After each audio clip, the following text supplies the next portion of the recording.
যত দীর্ঘায়িত হবে এই গণতন্ত্রের উত্তরণের যাত্রাপথটা, তত বেশি বিভিন্ন রকমের অস্থির অবস্থা সৃষ্টির একটা সুযোগ নেবে পতিত স্বৈরাচার এবং তার দোসররা। আমরা সেই সার্বভৌম সংসদে আমাদের সেই সমস্ত আইন এবং সংবিধান সংস্কারের কথা বলি, যা আমাদের মৌলিক অধিকার এবং মানবাধিকারকে নিশ্চিত করবে।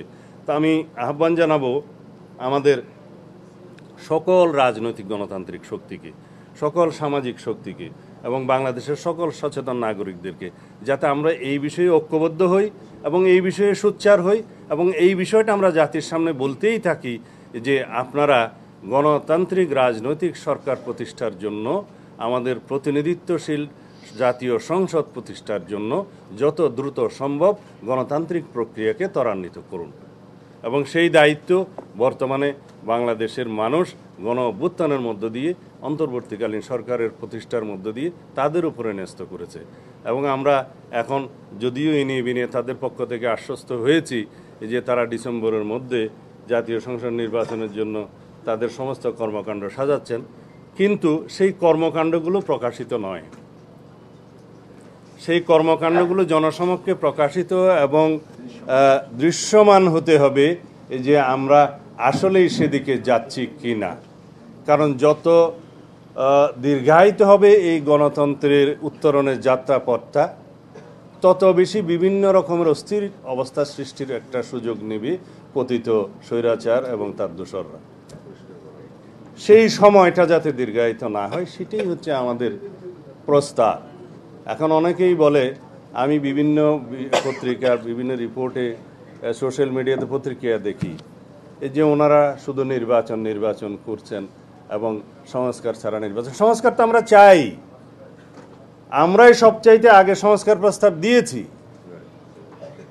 2023 সালের 13ই জুলাই 31 দফার সংস্কার প্রস্তাবনা আমরা দিয়েছি। তখন এই সরকার কিভাবে যাবে আমরা জানতাম না।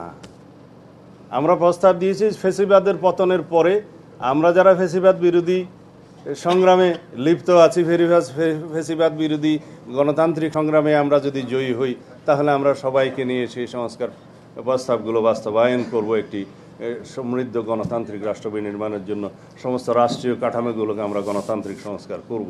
তো সুতরাং আমাদেরকে যদি বলা হয় যে সংস্কার শেষ করে আপনারা নির্বাচনে আসবেন, সংস্কারের প্রধানতম প্রস্তাবক তো বিএনপি। জাতির সামনে আমরাই সেটা প্রস্তাব আকারে দিয়েছি অনেক আগে। এবং সেই সংস্কার প্রস্তাবগুলোর সাথে বর্তমান যে সংস্কার কমিশনগুলোর রিপোর্ট আছে, তার মধ্যে হয়তো কিছু এদিক ওদিক থাকতে পারে, কিছু মিল আছে, কিছু অমিল আছে। সেই বিষয় নিয়ে আলাপ আলোচনা আমরা কন্টিনিউ করতে পারবো, আলোচনা চলবে। কিন্তু সেই আলাপ আলোচনাকে আমরা সমাপ্ত করে তারপরে যদি বলি যে নির্বাচন হবে, সেটা তো আনসার্টেন ব্যাপার। সেই জন্যেই আমাদের উদ্বেগ হচ্ছে যে সংস্কার যেগুলো নির্বাচনমুখী সেগুলো আমরা চিহ্নিত করি এবং সেগুলোর উপরে আমরা গুরুত্ব দিই, বাস্তবায়ন করি।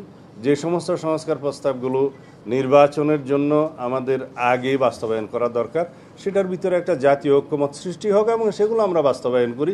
এবং আমরা একই সাথে নির্বাচনের প্রস্তুতি সহ নির্বাচনের রোডম্যাপ আমরা প্রদান করি এবং তার প্রেক্ষিতে জাতি আশ্বস্ত হোক, জাতির মধ্যে একটা অস্থির ভাব আছে সেটা চলে যাক এবং অর্থনীতির অস্থিরতা চলে যাক, অর্থনীতির সমস্ত সরবরাহ ব্যবস্থা যেন নিশ্চিত হয়। এই প্রস্তাবগুলো আমরা দিয়েছি।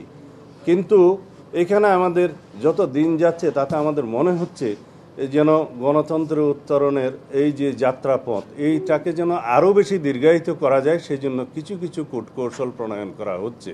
সেটা থেকে যেন আমরা বিরত থাকি।